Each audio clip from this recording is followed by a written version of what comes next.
Okay, as Michael pointed out, this is two parts. I kind of do the chemistry part, and Bruce does the big picture and evolution part in the next talk. We're both in biomolecular engineering at UC Santa Cruz.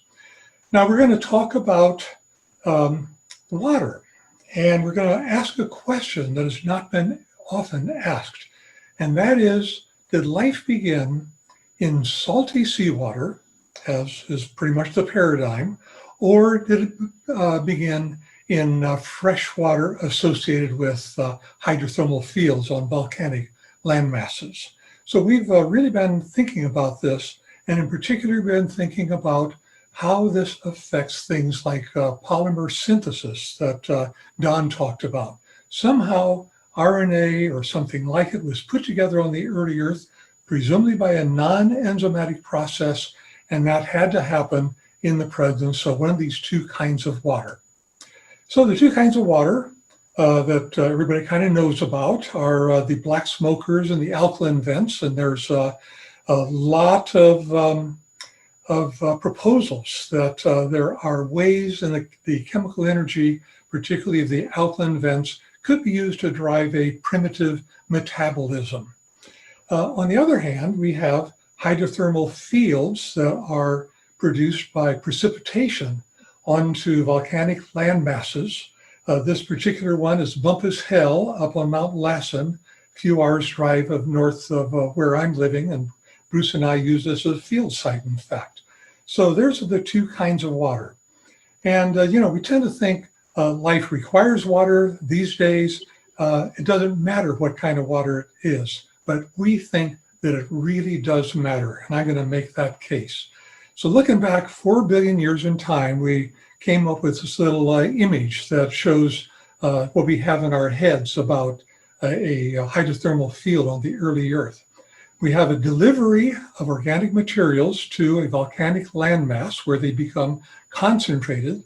They get flushed down into pools of hot spring water, and in particular, that water can undergo evaporation and refilling by a variety of mechanisms. It can be geyser splashing or just splashing from the hot spring. It can be seasonal cycles. It can just be weather patterns, so giving precipitation followed by evaporation. Nonetheless, we have found that those wet-dry cycles have chemical potential that can drive condensation reactions. So here are the favorable properties that we think are available on the early Earth in these hydrothermal fields. First is that organic compounds accumulate in the hydrothermal ponds because they first accumulate on the landmass and then are flushed into the hydrothermal ponds. This doesn't happen in the ocean. Anything that falls into the ocean is very much diluted and becomes more or less non-reactive because it is so dilute. These ponds, hydrothermal ponds, have acidic pH ranges because of sulfur dioxide that is associated with volcanic activity. And most important, the concentrations of ions are down in the millimolar range, in contrast to seawater, which has half molar sodium chloride, 50 millimolar magnesium chloride, 10 millimolar calcium chloride. Those divalent cations are real problems for anything having to do with phosphate chemistry and carboxylate chemistry. And those are the chemicals that, in fact, are part of condensation reactions that I'll be talking about. Wet-dry cycles. In the dry phase, you concentrate potential reactants. And really, there's no such thing as a wet-dry cycle in the hydrothermal vents. It's just quite obvious, and it's kind of hard to think of ways that reactants could get concentrated in the vents. When the dry phase occurs, those highly concentrated potential reactants can undergo polymerization. That's been known for many, many years. Sid Fox was polymerizing amino acids when I was a kid in high school, in fact. And more recently, Lee Cronin has been working with polymerization of amino acids into polymers, and others as well. Wet-dry cycles have really kind of come into a area of interest because they do so much for the reactions that we want to happen, leading to the origin of life. The elevated temperature provides activation energy. If you want an organic reaction to occur, always we heat it up in the laboratory, and that is to provide activation energy. Finally, if there's lipid-like molecules present, they encapsulate the polymers and you directly form protocells. And that is a natural outcome of these reactions occurring in hydrothermal fields. A little bit of chemistry here. Just got to remind the audience that ester bonds are the bonds that hold nucleotides together in nucleic acids, and they are synthesized by removing the elements of water from an organic acid and an alcohol. If you had organic chemistry, you would know that if you mix ethanol and acetic acid, there's a spontaneous reaction that comes to equilibrium, and that ester bonds are formed that in fact produce a new molecule called ethyl acetate. Water is a byproduct of that. And at equilibrium, there is a mixture of the ethyl acetate and the water. What you don't think about is that something like this should happen with the monomers of nucleic acids as well. There's a phosphate acidic group. There are hydroxyl groups in the ribose. And if you can get it concentrated and get water to leave the reaction, you can pull it toward polymerization. So that's the key. If you can get rid of the water just by evaporating it, you can pull the reaction to the right and polymerize things that otherwise just come to equilibrium. Okay, let's test this idea. Can polymers be synthesized from nucleotides in freshwater hot springs? Well, we've been testing this in the laboratory for the last 10 or 12 years. The conditions we use are carbon dioxide atmosphere, elevated temperature, acidic pH range, and hydration dehydration cycles. We built a little chamber that has a circular disc. There are 24 wells in the disc, each of which holds a vial. In the vial is perhaps 1/10 of a milliliter of the reaction that we want to test. And the typical reaction might have nucleotides there. Mononucleotides not activated. We're depending on the chemical potential of wetting and drying to drive polymerization. That disc rotates, and every half an hour it goes through a wet, dry cycle.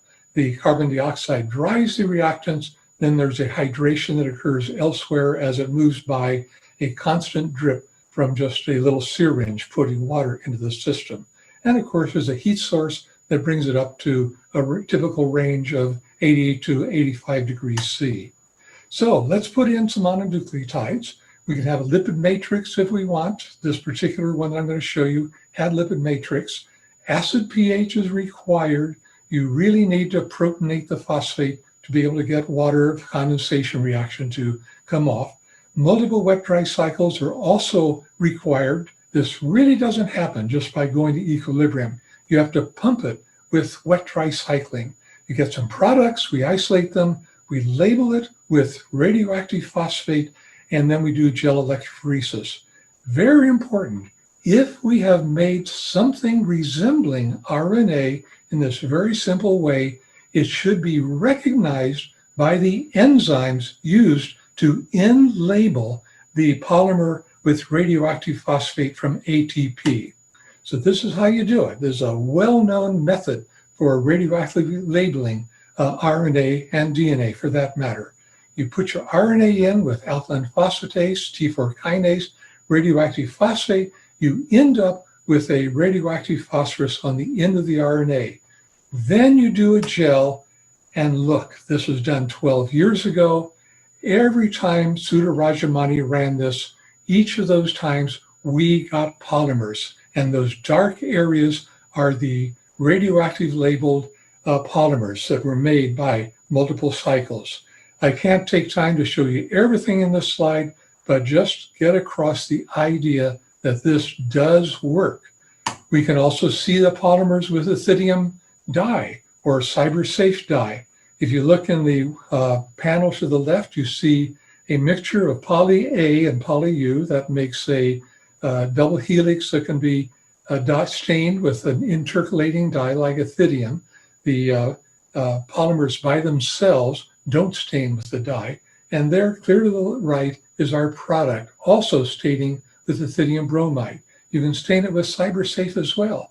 And you can see the same product in about the same areas we saw with the radioactive labeling.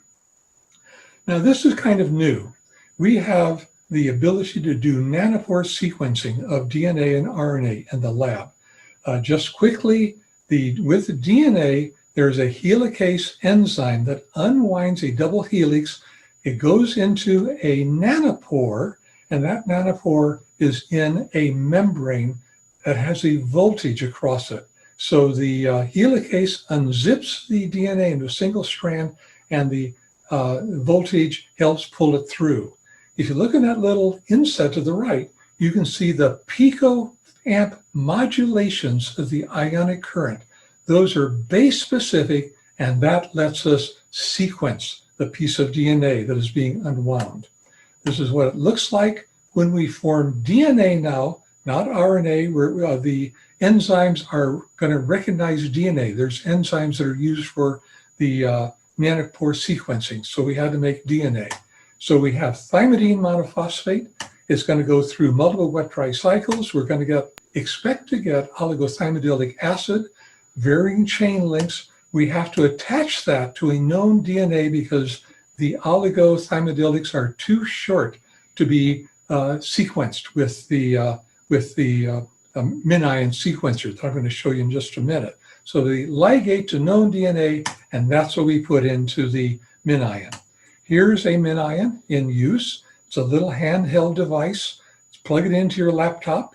A little pipette is shown putting in a yellow solution of the DNA that has been attached to the ligated oligothymidyllic acids attached to the DNA, and that goes into a multiple pore chip that you can see, a little yellow thing on the right-hand side of the MinION. There's 2,000 pores there, and 500 of them are chosen by the software to watch each base go through. Here is a single signal of one DNA strand going through. Clear to the left, you see the DNA strand entering the pore. All of those ups and downs that you see are due to the individual bases producing modulation of the ionic current. And then you come right in the center, you see a place where that modulation stops, and that is the oligo-DT homopolymer passing through the pore. Then off to the right, you see the DNA leaving the pore. We did a radioactive labeling of our product. You can see the gel clear to the left. Those are individual bands of oligo-DT, and you can see a scan of that gel right next to it. And here then are the base sequences called by the software that is built into the MinION sequencing. We have shorter strands in the 30-mer range. We have middle-sized strands in the 40-mer range, and we have longer strands up in the 80-mer range. There's no doubt in our minds that we have made oligothymidyllic acid by simple wet-dry cycling, and this, to me at least, nails it. It works. The last point I want to make is that if you have lipid present, the polymers get encapsulated in the lipid membranes. On the left, you see lipid that is encapsulated, the RNA, and in that little panel labeled B, you can see the glowing vesicles with the labeled RNA of our polymer product. Off to the right is DNA, and this is actually a strand of DNA made from a mixture of DAMP and TMP. So you can see that bright blue fluorescence of the DAPI dye labeling it inside. So last point is we have tested this in the real hot spring setting. This is in New Zealand. We have visited this twice, once last year and once again this year in February. We put a little set of vials down into that hot spring, and using hot spring water, using the hot spring water, we cycled a mixture of AMP and UMP under a variety of conditions. We then precipitated the products And you can see that you've got anything from 50 to several hundred micrograms of polymer, which we think is very similar to the laboratory simulation. Here it is, a comparison in a gel of that laboratory product on the left, and there's on the right the same similar gel of those hot spring conditions. So we think that we have made a polymer in the hot spring water that resembles what we make with the laboratory conditions. So to summarize, there's an alternative scenario for life's origin that involves fresh water. Life began in fresh water. We propose hydrothermal pools with sweat-dry cycling. Life did not invent nucleic acids. Instead, the chemical energy made available by wet-dry cycling generated random RNA-like polymers. If amphiphiles are present, the polymers are encapsulated. You get vast numbers of microscopic experiments we call protocells. And each protocell is, in fact, an experiment. They're all different, one from the other, and able to undergo selection and evolution. So we propose that, in fact, those protocells are on the way to life. They can undergo selection for catalyzed metabolism that Don was talking about, growth and replication. Of course, that's in the future. Nobody's shown it yet. We're just now trying to think of the best way to test for those properties. Thank you. That's what I have to say today. All right. Thank you, David. Very interesting. I love all of this new sort of paradigm pushing here that you and Bruce have going on. I do have a question in the chat box from Ben. In the interest of time, Ben,